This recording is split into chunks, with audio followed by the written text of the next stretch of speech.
Welcome, everybody, to another great episode of Retro Rocket Entertainment. This episode will be interviewing actor Bob Clendenin. I say it wrong every time, don't I? It's okay. It's the second syllable. Clen Clendenin. Clendenin. Did I get it right? It's perfect. You know what's funny is I actually tried to rehearse that, and get it right. How many times has that happened to you? It happens pretty regularly, and then I start getting mailed to either Glenn, as if Glenn was my first name, or yeah, there's all sorts of ways to screw it So I apologize for that. There was up. actually a moment when I was rehearsing the first time, and I think I nearly said rhododendron. Yeah. I wish I'd talked to you before. That'd be a great stage name. You wouldn't have to worry about competition, I suppose. I don't think so, except in a certain circuit probably. So how are you doing? I'm very good. How are you? All right. How Thanks. excited are you for the new season of Cougar Town? Well, I'm sorry. So say that again. The new season of Cougar Town premiering this month. Yes, we just started. I think they've aired 3 episodes, 3 of the 13 so far, and I think they've been very good. Now, is this going to be the final season? Yep, it's officially the final, and we knew it going in that this was our last gasp. Okay. You know what's funny is I started watching the show when it first aired, and I would see like guest appearances here and there, and I left for a while, and I started to catch up, and I was like, whoa, wait, you're a regular now. When did that happen?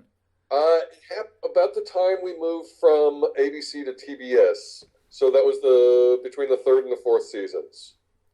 Okay, and so this is from Bill Lawrence, correct? He also created Spin City and Scrubs. That's correct. And I met him on Scrubs because I was a guest star on a couple episodes of Scrubs, which I loved. And he's one of those guys that's super loyal to people that he likes working with. And so you see a lot of the same faces, not just in the cast, but in the crew. So a lot of the Scrubs crew came over to Cougar Town, and then some of them split off to do some of Bill's new shows. He's got a couple other shows on TBS and some of the networks, but you see all the same people a lot of the time. Yeah, and I noticed that a lot of stuff in your IMDb. By the way, I usually when I do interviews, I try to catch every single thing that I can for the person I'm interviewing. Right. I think it would take me roughly a year to get through your entire resume. I don't think there is anybody working as much as you are. It's That's very kind. I appreciate that. It's a lot, man. There's a lot of bad stuff on there. I don't think I'd put you through it to make you watch all of that. Well, I just got done watching, and I only made it about 5 minutes in to see what I needed to see. Was the very first episode of Renegade. Oh my God! How did you find that? Oh, it's not the entire series is up on Hulu. Oh, that's hilarious.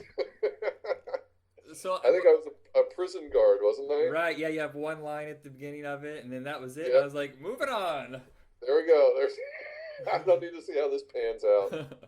That's a great thing is a lot of the shows that you have are available on Hulu. So, I mean, that's how I discovered Quick Draw, and then went back and watched 10 Items or Less again. Oh, great. And Oh, that's fabulous. it's changed the way TV is now. There's so much stuff available. It used to be just like the main four networks, and then of course cable started kicking in, and now we have all this internet stuff. So it gives a lot of these series that might not get picked up by a network an audience, and develops like a cult following.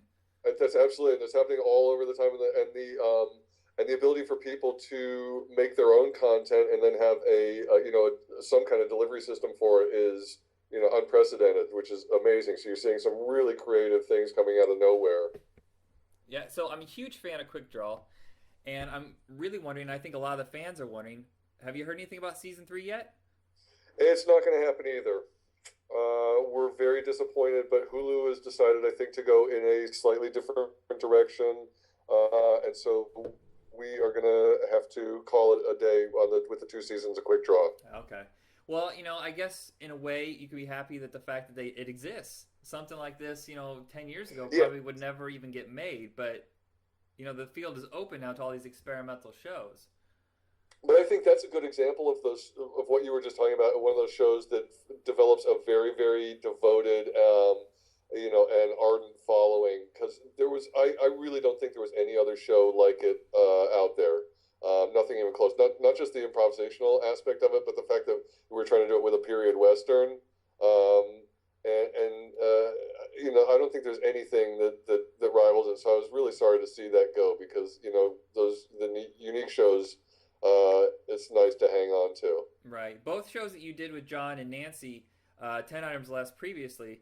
Yeah, Both of them are kind of short lived, but if you kind of look at the way cable runs or the way the BBC runs, yeah. they tend to do shows in short chunks and people are completely satisfied. So at least we have the satisfaction of knowing the show never like stayed too long, jumped the shark and be like, ooh, maybe they should have wrapped it up last season. Right, seriously. I mean, you got other shows, from the '80s and '90s that ended up doing 200 episodes, and you just, how do you not run out of gas after about, 80? It's pretty amazing. Yeah, so I mean, it could be just like another series next time, with a whole new concept, but the same kind of feel. That way, you feel like you're still getting that same kind of show. Like it's just changed its setting. Exactly right, and those guys, and John and Nancy are two people I love working with, and will hopefully continue to. And they're just constantly, reinventing new ideas and finding new venues for John. And I adore working with those people. It's a little scary because it's not like anything else that I do, but it's super rewarding. Now, is improv something that you studied in school? I didn't study it. I was part of an improv troupe when I was an undergrad, just because I needed I was an engineer, and I needed some kind of outlet, and so I fell in with a bunch of people, and we started this improv group, and so I did it for a number of years. But I didn't do really much of anything when I got to Los Angeles. Like I didn't join the Groundlings or Second City or UCB or any of those places. But I luckily fell in with John and Nancy, and that sort of kept me relatively sharp. So, did you graduate in engineering? I did, but with a very unimpressive GPA. Did you ever actually attempt it before going into acting?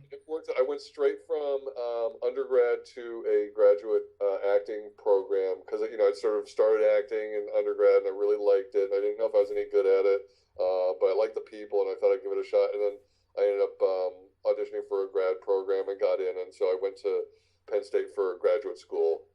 So fortunately for everybody, I did not work as an engineer.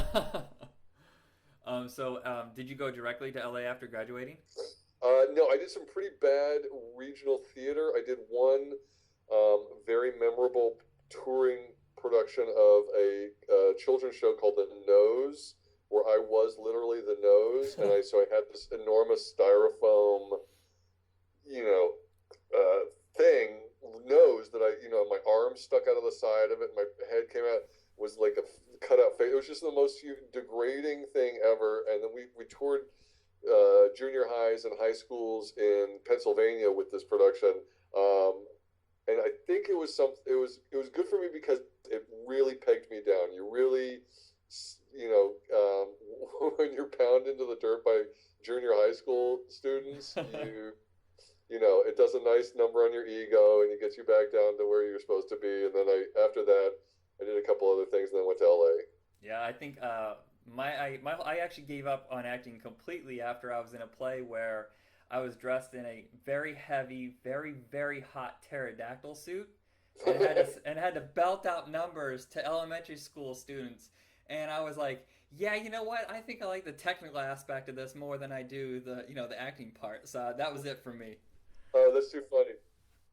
But so after you got to LA, it seems like it might have been a while between your graduation and the first episode of Renegade. So were you doing theater and commercials or anything? I didn't do any commercials. Like there was probably a year to 2 years of just all that horrible letter writing, sending out headshots and resumes, trying to get an agent, doing a couple plays, signing up to do a play, and that falls through. Just the scramble that happens, and that was about, I guess, 2 years for me before I sort of got a nibble. I got an agent that wasn't even in Los Angeles. She was sort of between LA and San Diego, but she represented me, and she handled a bunch of those shows that were shooting down in San Diego, like Silk Stockings and Renegade, and Stu Siegel had a studio down there and was doing a bunch of shows, and so she would send her clients down there as local hires in San Diego, which was fine. It was a good way to get in the door. It just meant they didn't pay for your travel or put you up anywhere. But if you were willing to, bite it and take that cost on yourself, you could work down in San Diego and then just sort of commute back and forth. And so that's how I got the Renegade job. Yeah, okay. And Uh, after that, that kind of became you did a lot more drama in the beginning. I feel like you don't do a whole lot of it now. It's more comedy oriented. But I was looking at a lot of the stuff you did. You would mix up some comedy, but mix in a lot of drama as well. Do you kind of miss that I, heavy? that's a great question. Yeah, I do actually miss it. I think I've sort of fallen into the comedy basket a little more heavily, but I would love to be doing more hour-long episodics. Whatever creepy, weird, person needs to show up in hour-longs. I would love to get back to that, and I actually think it helps you as a comedian, as a comedic actor, to be doing a lot more straight stuff as well. Because it kind of levels out that balance. So you don't go too far in one direction, and then you forget what it's Yeah, like to keep. The thing that I appreciate about your roles is a lot of this stuff could be one note. It's right. in general, you kind of, I mean, I don't want to say you get typecast, but there is a certain type of person. I don't want to say creepy, but it always seems like a person who's kind of uncomfortable and awkward. Yes, But you that's take these exactly what it is. characters and you give them a lot of dimension and humanity so that they don't come out just like as a generic character. Thank you. That's a great compliment. Yeah, I think that is the case, and but the danger is sometimes, or I don't think typecast is a bad word anymore. I think it sort of has or had a negative connotation for a long time. But I think for actors who have had careers that go on for quite a while, the common thread is that they know how they are perceived and they find what they do really well and they sort of work within that bubble, and I think with me, those socially awkward, sort of fish out of water types is what I've gravitated towards, and I think I do, fairly well. And I'm really happy because, like you say, there's so much variety within that, that you don't get bored or complacent, and you can still have everything you want. Yeah. Um, Well, it the keeps challenge, though, is still finding ways to sort of stretch yourself so you don't end up doing your one or two tricks, every time. It's like, oh, this I just trot out this thing again, and it gets tired and stale, and you get bored. then you start phoning it in, which luckily So, I haven't seen you do yet. no, I'm sure, but there's still potential for that. So keep, don't count me out. I'm sure I can. Well, let's just hope that there's always something interesting to do. And the funny thing is, I was looking at, I didn't even notice it until now. One of the very first things that I had seen you in, where I really like, who is that guy? Was that '70s show when you Oh played? yeah, Yeah, and I think a lot of people remember you from that role. I know you had done an arc on The Practice before that, but it was for some reason if you look up your name online, it seems like yeah. 50% of it attaches that '70s show Earl to it. Yeah, I think also because that 70 show's got such a kind of a crazy following, and they air them so much with the syndication, so it's constantly being shown somewhere, and it's got really really devoted people who watch the series over and over again. And was it that kind of led to the constant stream of guest appearances, or do you think it started kicking in with Private Practice?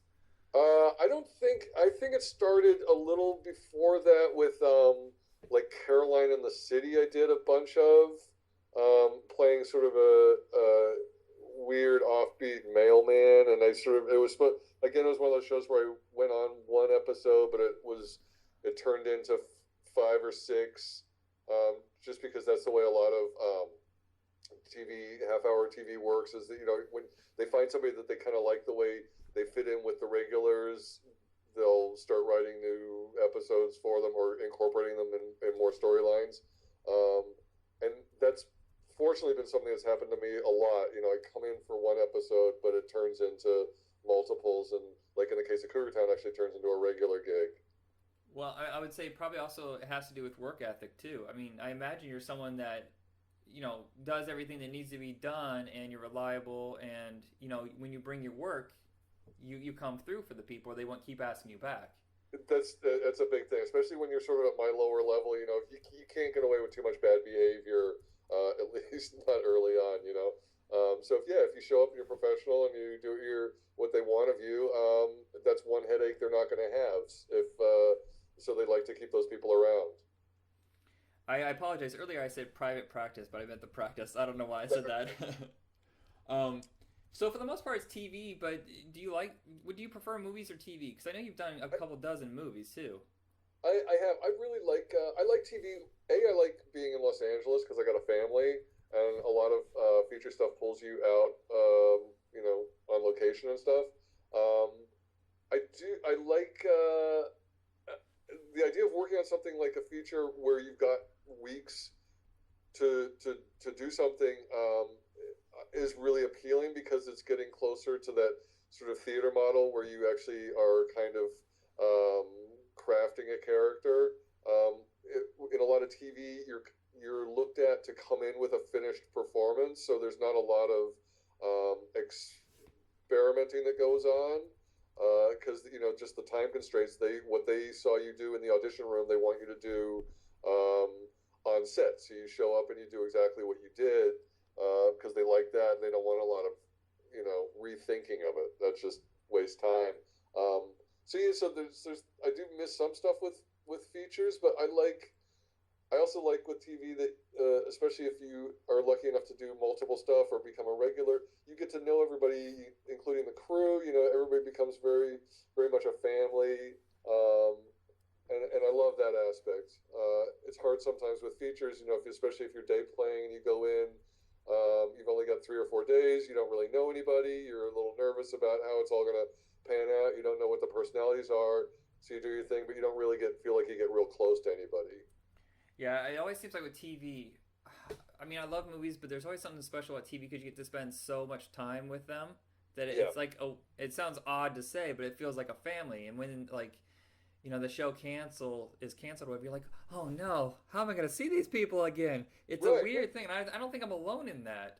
I don't think you are either. I mean, I think you feel very, very, very close, and it happens all the time where people they stop sort of separating you from your character. So you meet people in public, and they don't realize that was all scripted. I'm not.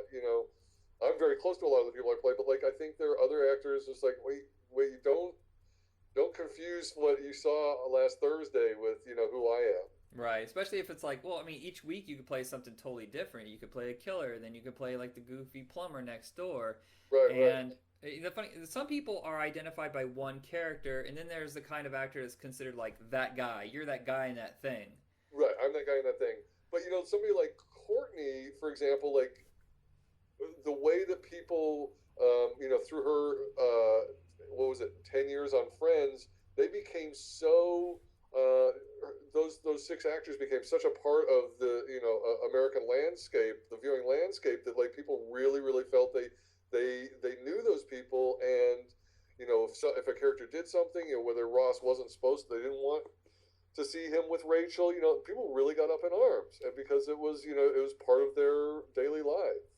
I do remember we would watch it as a group in college, and I remember the British episode where he said the wrong name when he was proposing to her, and we all lost our minds like it was our best friend that had just said that. And we all talked about it like, wait, this is a TV show. We don't; these people aren't real. But that's the way TV affects you. I think TV affects you, especially if you get to spend a long time with these people, Yeah, differently than movies will. Because sometimes, unless it's a big franchise, you're kind of like one and done. right. And with you kind of have a thing with, yes, you have your guest appearances, but you seem to have a good chunk of reoccurring characters, so you get to come back, maybe not right in a row, but you come back like once a season, and it's like Right, you get to see your old friends and hang out with them again. right. I'm good in small doses. Well, it must feel comfortable though that you are now a regular on at least 3 series in the last few years. Yeah, that is great. But I mean, I Scrubs was a good example where I would sometimes do 1 or 2 episodes a season, and then Zeltzer would disappear and come back, a season later with some really really freaky stuff, and then then he'd disappear, and I actually love that. Just sort of popping in and out. Yeah, I think it's funny how in the beginning your character just kind of has like a one-liner where he's like, "Oh, you think I'm a good doctor?" That kind of thing. And then by the end of the series, he's gone full like, "Hey, you want to join us? Me and my wife, we're swingers." You were like, "Whoa, what?" Threesome in the woods. I know. I actually love that show. I think one of the smartest shows ever on TV. Well, it's why he keeps working. He keeps pulling out Yeah, these shows that people really like. yeah, he does. He's quite amazing. We actually had the Cougar Town Rap Party last night, which was quite an event because they tried to get as many people who had ever been working on the show, and there were, I mean, hundreds of people, because over the 6 years we've gone through a lot of crew and a lot of cast changes and stuff like that. So it was really a fun night. But Bill spoke, and I just adore that guy. Now this is like a fan question here, and I'm the fan. I've Yeah. always wanted to know 10 items or less. In your head, do you go beyond the end of the characters? Do you and Yolanda get together, start a tube top company? Well, wouldn't that be great? How much fun would that be? A tube top company with Yolanda. With raising the child, I'm sure that we had some interaction in as after the series ended. But I don't. I think Yolanda would just eat up Carl and spit him out. There's Yeah, I no. remember when I first heard that, I was like, wait, what? And you guys had a kid together, just like one of those things. Like, you know what? That actually makes sense. I mean, it's like perfect for the show. Yeah, I haven't seen her for a long time. I thought she was great on the show. Yeah, that was one of those shows where I don't get to see that cast enough, and I was like, everybody in it is really talented, and I mean, of course, you and John, are both regular on Quick Draw, and I was like, oh, it's so good to see them Yeah. together again. But I'm like, where are the rest of the people? And I'm sure they're all working. It's just I just haven't caught them. So I'm There were a curious. couple Oh, that go ahead. showed up on Quick Draw, like David Hoffman was in 10 Items or Less. Oh, Tim Bagley, if you remember. I don't know if you know Tim Bagley. He played the mayor in Quick Draw, and he was the um, worked in the rival supermarket in 10 Items or Less. He's a great improviser from the Groundlings, and he's been on both shows. So they used to quite a few people in both. Again, like we were talking about earlier, because they know, especially with the shows like that are improvised, they know their work, they know how that they interact well, that they play well with others, and so they try to use a lot of the same people. Yeah, about 10 years ago, I actually almost took a class with him. He was teaching an improv Oh, class, and I got chicken and I didn't do it. where was that? Was that in L.A. or was Yeah, that it was in LA. I was living in Indiana at the time, but my family had moved out to California. So I was like, should I Wow. move out there? And then I eventually moved out, but I had missed the date or whatever, and I kind of moved on. But you lost the wind in your sail. Yeah. So you're from Ohio, correct? Not really. I was born there because my father was working there straight out of college, but we were only there for about a year before he then went to Boston to go to graduate school. Oh, okay. I was just So, curious because I was born right on the edge of Ohio and Indiana. oh, is that right? Yeah. I still know.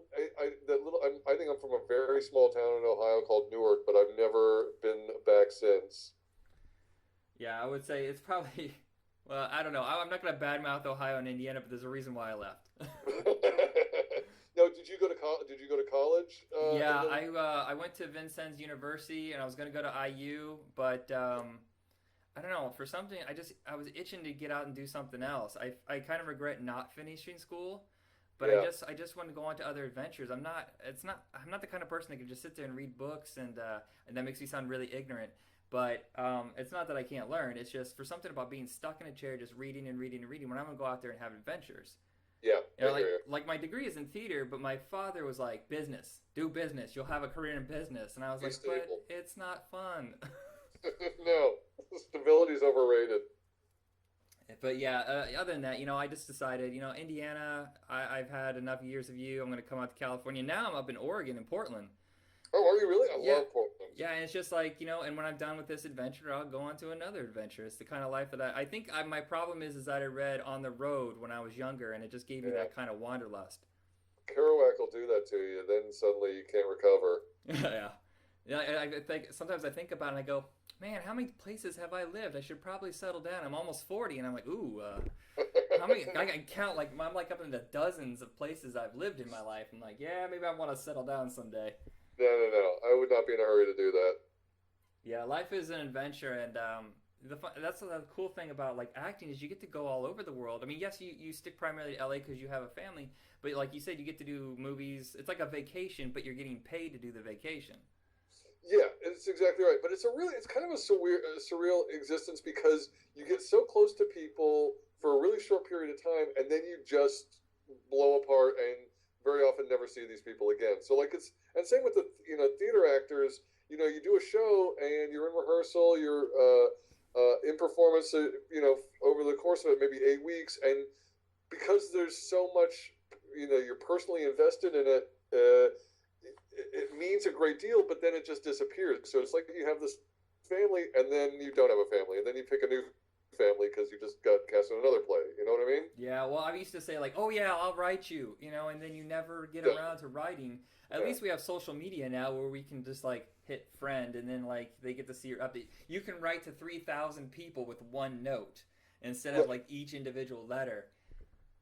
That's exactly right. You still feel some sort of connection, but like I'm starting to worry about some of my social media. Like, I think you start to think that you're sort of more involved in people's lives than you really are because you're seeing their daily happenings, but there's not that interaction. So sometimes I worry that like I think I'm keeping up with my friendships when I'm really not. Yeah, it's like some people are like, "How come you never go on Facebook?" I was like, "Well, I read your updates all the time," and then you realize you're a lurker. You're a Facebook creeper. You just kind of watch Yeah. what they're doing, but you're not like partaking in it. Right, and simply hitting like occasionally isn't the same as going out and having a beer with somebody. Right. The whole definition of friends has changed. Like you'll say, "Oh yeah, I'm friends with that guy," but you've never met this person, Yeah, really, exactly. and you Yeah, barely had any correspondence. So it's kind of a weird place that our society sits at, which kind of concerns me because like my generation, we still played outside, we interacted, we wrote letters to each other, and of course that's kind of faded away. But what is it like for the kids now who yeah. once they're out of school, what is it like for them? Like the interaction must be kind of odd. What they Uh, consider to be like best friends, like yeah, we text each other all the time. Well, when's the last time you saw them? I don't know, 3 years ago. right. That's a strange thing to say. It's a very strange thing to say, but I think that's now. What I'm curious about is whether the pendulum's going to start swinging back. Like, are people going to realize that we did sort of calcify ourselves with social media and miss that human interaction, and so social media will start to see the next generation starting to become more and more involved, personally and physically with each other, or is it just going to continue in the trend it's going? So I don't really know. Yeah, But I would say for most things though, they do have every current trend. Once it gets too big, it always kind of flips and goes the yeah, opposite direction. I mean, you see that with movies and music and stuff like that. But social, uh, like what our interactions don't seem to flip back the way they used to be. Now, here's the weird thing: is in Portland. I don't know if it's this way in LA. In Portland, it's. I mean, it was a joke on Portlandia that I'm kind of stealing, but it's yeah, basically 100 years ago. There are chunks of Portland where you walk out in the street and you're like, everybody's dressed like they're from 1900. They all look like Mustache Pete's and they're yeah. dressed in their vests and stuff like that and their waxed hair. And it's Right. like, wait, where am I again? And literally driving a big wheelie bicycle down the street Or a unicycle. or a unicycle. Right? If your big wheelie's in the shop, I guess you take the unicycle out. Yeah, is it like that at all? Is that trend picking up at all in No, LA? we're really sort of talking about the hipster trend. Yeah, I mean, it's basic. I don't want to say it's a little condescending to say hipster, but some of Right. it is. I don't like things that are ironic just to be ironic. I like Right. things like, say you like Mr. T because when you were a kid you thought Mr. T was the coolest thing on the planet, and you Right. have a Mr. T shirt. That's fine. But if you think it's like, dude, Mr. T, so lame, I'm gonna get that shirt because it's awesome. That's the kind of ironic that I don't care for, and that does kind of leak into the culture of Portland. But we're so earnest that most of the time, I mean, like almost painfully earnest, that that you're like, you know what, you authentically like My Little Pony. I can totally, I'll get behind that because at least Genuinely you really like it. Yes. And Right. yeah, I'm a huge fan of Kool-Aid. I really, really am a huge fan of Kool-Aid. I love the what is the Kool-Aid where the guy bursts through the wall? Or is that Uh, Hawaiian Punch? no, that was Hawaiian Punch. Kool-Aid was actually the jugs that had smiley faces on them, Oh, okay. like a pitcher, like a glass pit, like a pitcher with a smiley face. I think. Right. Do you remember getting those packets for like 29 cents? Like you'd find Oh them yeah. everywhere in the grocery store. I haven't seen a packet in years. And did you ever just shoot the packet straight? Oh dear God, no. Why? Have you? It's like Pop Rocks. Yeah. Did you get sick? You don't need to do it more than once. I think Yeah. it was on a dare. I've Like done the pop rocks, and I was like, oh, my stomach hurts so much. yeah, it's amazing that we actually survived through some of that. Oh yeah, oh, I ran around with guns that looked real. Oh They, sure, I mean, they were full size Uzis, and I look back on that going, how are we not all dead? yeah, it's crazy. And then and you stayed out until the streetlights came on, and then you had to sort of find your way back home. Maybe you had a dime in your pocket in case you had to make a phone call. Yeah, we didn't have a cell phone. No way. And our game Yeah. system was it like an Atari or a Nintendo, and then you're like, I'm good. I'm gonna go outside and run around for a while. My parents were like, I'm not too worried where he is, even though we could be miles away from home. Right, exactly. Riding a sled down some huge hill, some rocky cliff face because you just found a piece of cardboard. Oh, we went so hardcore with our sleds. We would cover them with WD-40 and shoot down the icy hills to the fact where we're like our faces were flapping in the wind, and we're like, we're gonna die, We're gonna die. See? But we but made we it. loved it. I think we went a little bit off topic, but it's okay. Yeah, it's nice to reminisce. But like coming back to the social media thing, like it's weird seeing it now because I got young kids seeing it through their eyes and the world that they're going to end up looking at. Not to mention just the other aspects of like bullying now can enter your house because it's no longer are you safe to just shut the door and be safe from the bullies. Now they can come at you through your screen. Yeah, I can't imagine what it's like for kids these days to deal with the Yeah, fact that I got bullied really hard in high school. Like I was brutal. really. And I was just like, at least at home I have that sanctity, but now it's like, you dig into Facebook or just a text message, someone somehow gets your phone number and you're like, oh, now I have to go get a new phone. I got to deal with this nonsense. Yeah, exactly. Now with, you being an actor and your kids probably seeing that, do they ever think that how do you put that? Like the Hollywood lifestyle can sometimes be tempting. Yeah. I'm assuming you seem like the kind of guy that would keep it like down to earth and realistic. Like this is a job. I mean, yes, it's a skilled job that I love doing, but it's still a job. It's not like a passage to a whole new universe outside of normal reality. Right, and I don't play. I'm not really part of the Hollywood. Like I do my job, and then I come back to my little suburban house and coach little league, and I'm on the PTA and stuff like that. So like I try to be a normal person. Um, with the boys, like I think, especially my older son, kind of digs it when I get recognized when we're out in public at the grocery store or something, and somebody comes up and says something nice or gives me a compliment. I think he really likes that in a way that worries me because I don't want him coveting that sort of. It's not celebrity, but it's just sort of ego stroking. Yeah. If he wanted to act in a school play because he has that urge, I would have no problem with it. But if he starts liking just the idea of being famous or known, I kind of want to squash that. Have they talked about acting? Not really. Like I've brought them to set a couple times, and they love just sort of the energy, and people are always super nice to them, and they love the fact that there's craft service that they can get any kind of donut or Twizzler whenever they want it. But they have not really expressed a real interest in doing anything yet, and so I'm certainly not pushing anything. Yeah, I was gonna say, I think the appeal of movie making sometimes gets squashed when you realize that a lot of it's sitting and waiting. You're ready, but then they're not ready for you, so it takes a lot of patience. And I think that kind of, like, some people are like, oh, I thought this was a fast moving kind of thing, and just like get kind of bored with it. I mean, I Right. have a very short attention span, and I don't know if I could sit there. Like theater was amazing. Like just like lightning, just go go go, constant. I mean, yes, there is the repetition of the same play over and over, but once you get it down, there's no like we gotta set up the lights and we gotta wait for the sun to be right. Right, and I mean, literally on a film shoot, you've got a full day, 16 hours is spent doing 3.5 pages of a script. Well, with the TV shows, you move a lot faster, though, right? Generally about maybe eight to 9 pages, but yeah, I mean, still that's a lot of repetitions, a lot of doing the same thing over and over again from different angles and different coverage. So it's not what I think people perceive when they come to the set. They're a little surprised at how mundane it becomes really quick. What keeps you from getting bored? Everybody's got different sort of things as an actor. I try to find different levels. I try to experiment with different things, to listen differently, to keep myself interested that way, and also give them sort of some options.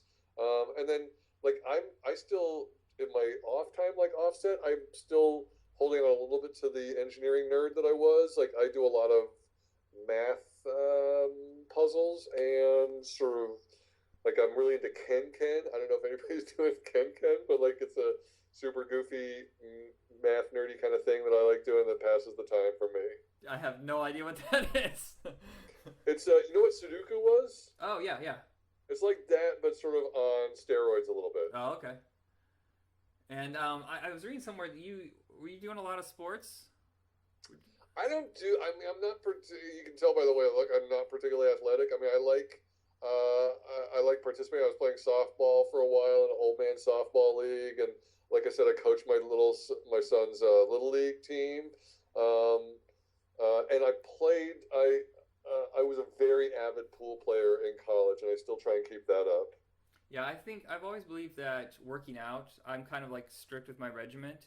Yeah. It's a good way to control the stress and keep your mind clear. It seems kind of crazy because a lot of times you're like, ah! Right. But it's something about it, just like you sleep better, it keeps you healthy, and it clears the mind of like anger and stress. And I can see like acting being like one of those things where like, you know what, this day didn't go right. I need to just jog and get this out of me, and then you're back to where you need to be. Right. And it's interesting because you also see that all these actors are sort of different in their methodology. Like I'm certainly not a method person, and so when a scene is done, I'm done. And leading up to it, I'm me until we start rolling. But you need to be respectful of other actors who really immerse themselves and don't want to have small talk between takes and don't want to be taken out of their zone. So you kind of try and get a read on different people and how they like to work and not interfere with it. Yeah, the first time that ever happened to me where the person refused to get out of character, like they wanted to be referred to as the person they were playing. I remember that first time I was young and I was being like smug about it and everything. I was like, this guy's ridiculous. And I wasn't respecting how he approaches situation. We all do things differently, and I regret doing that. And I just, some people can just pick up the character and leave it, and some people just kind of take it home with them. Have you ever walked home with the character and realizing, oh, wait, hold on a second, I'm still being this person? There's so many elements of like these weird people that I play in me anyway that I'm never going to escape it totally. But yeah, sometimes I go into lurker, weirder, creepy guy mode, and my wife's got to go, you need to tone it down a little bit. Yeah, I was just saying, the one thing that I always regret is when I was doing a play and the character was supposed to be kind of disconnected. And I look back on it now and I reflect and I go, oh, I was basically playing Arnold Schwarzenegger in the first Terminator. Like, look at, just like staring, like trying to make my skull bulge out of my skin. And I must have made everybody uncomfortable. That's great, though. That's a great story. Wait, was that in college? Was that in a play? Or was No, it was when I was a kid. That was the very first, it was right after Terminator 2 came out. Yeah. And I just remember walking around town in character, just like staring at people like I was just gonna, like I was scanning their data with my eyes. And I was like, this is ridiculous. You should probably stop doing that. I'm glad you didn't have one of your toy guns with you, too. Yeah, I only acted a few times, but then I realized on the last time, my character, I don't know if you've ever heard of a play, Lend Me a Tenor. Yeah, sure. So I played the old man, and for the whole thing, I'm basically screaming, and by the time I was done, I had a nervous breakdown, an ulcer, and I was like, yeah, I can't, oh my God. Really? So I think I like the gadget part. I like working with sound and lights. Sure. But I mean, life changes, and sometimes you do other things. Like I'm not gonna say a whole lot about it, but I'm a surveillance agent during the day. So. Oh, fantastic! That's really cool. Yeah, I get to play with gadgets all day long and get to like do all these cool things. Well, actually, I'm not dissimilar in that. Like, I found through theater that I really loved carpentry because I would participate in these set builds, and that's where I sort of fell in love with woodwork, and so that's one of my chief hobbies now is I build, weird, shitty coffee tables and stuff like that. Yeah, I think I'm not good at like doing certain things, but like listening to people and watching them. As a kid, I kind of just sat back and watched how people work, and that was just something that amazes me. And I think that's why I'm so interested in acting and movies and music and stuff like that. Is how people take their emotions and create things with them. Right. And that's one of the things that I don't want to sound like a fanboy, but I just watch your work and I was like, this guy like really gets into his character, and each time you create something new. That's really a huge compliment. Thank you very much. So I guess I pretty much covered about everything. I know you have a couple projects coming up. You have Paul Blart 2 coming out in April. Yes, which I filmed last year, almost last summer. Um, but that should be really fun. Kevin James was really cool. I liked working with him. It was fun and weird shooting in Vegas. That's just an odd place to go to work. Wait, you shot in Vegas during the summer? Yeah. Oh, were you on fire the whole time? We were my scenes were indoors, and so we were getting shuttled around. But it was pretty grisly.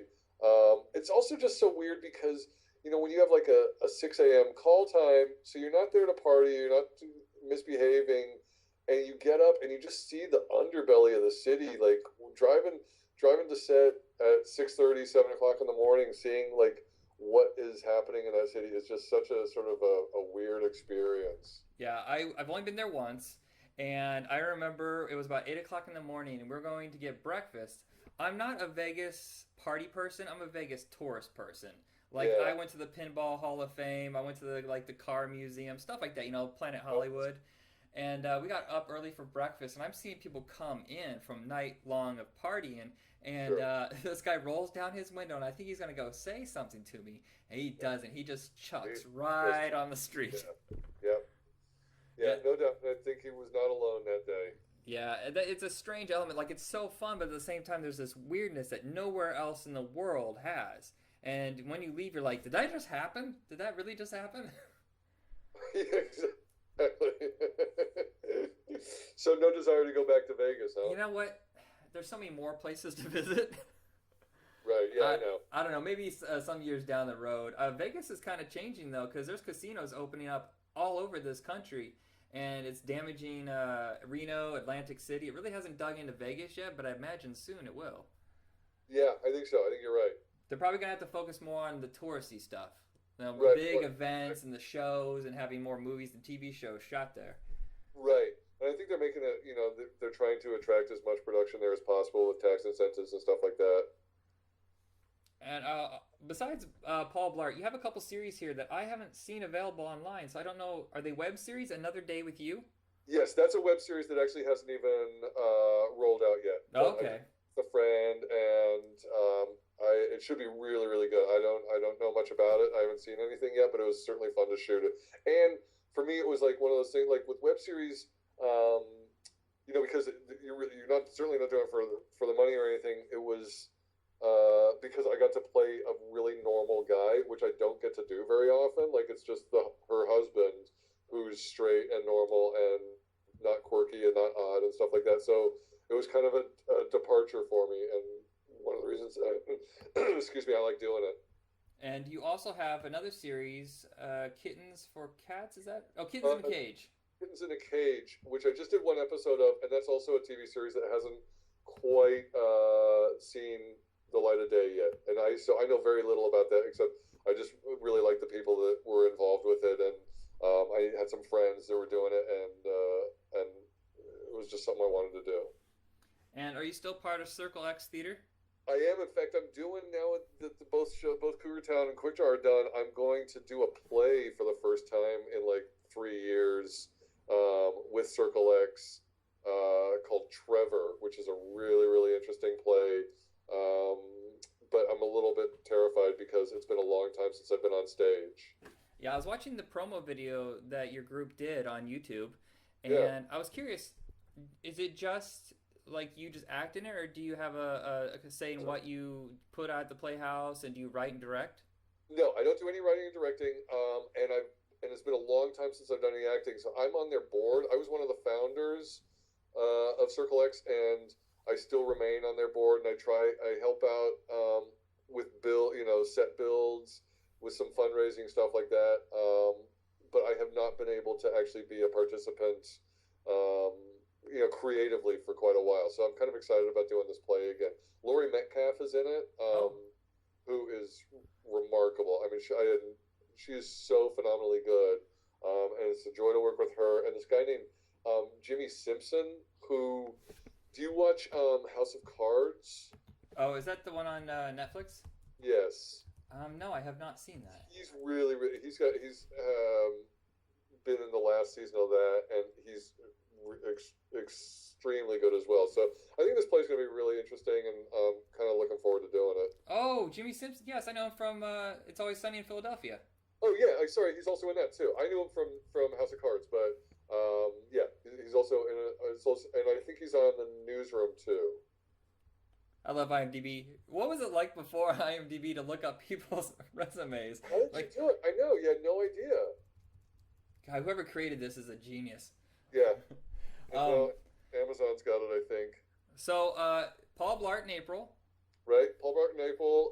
The other two series, don't know when. The play opens in March in Los Angeles at Circle X, and then I'm just going to start auditioning and hopefully maybe do some more commercial work and see what happens. Does it still make you nervous?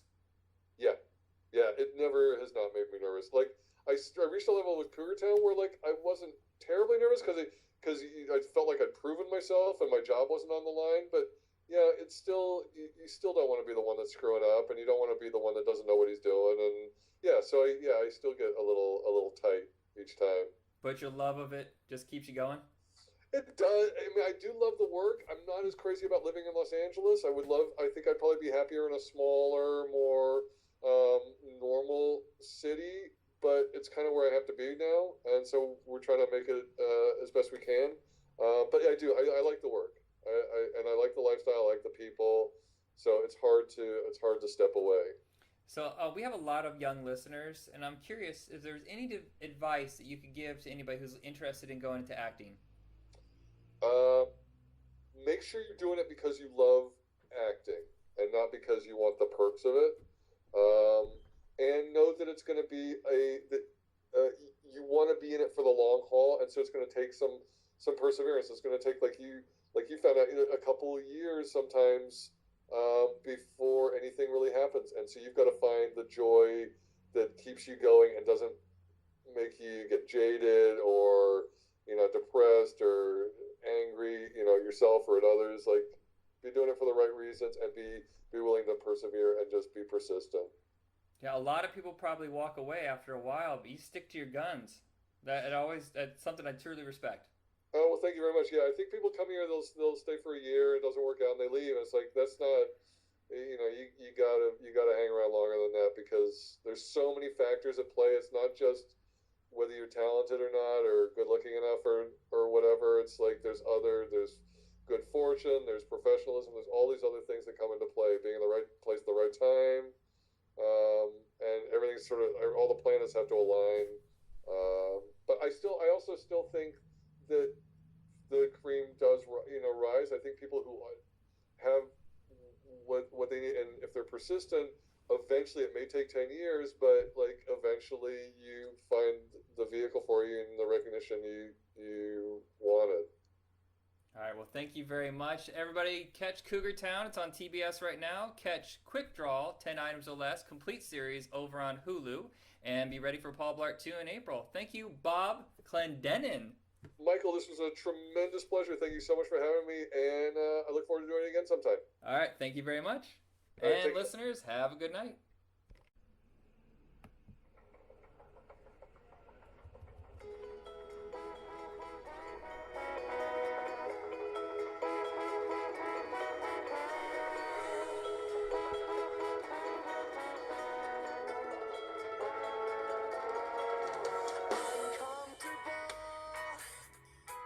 I was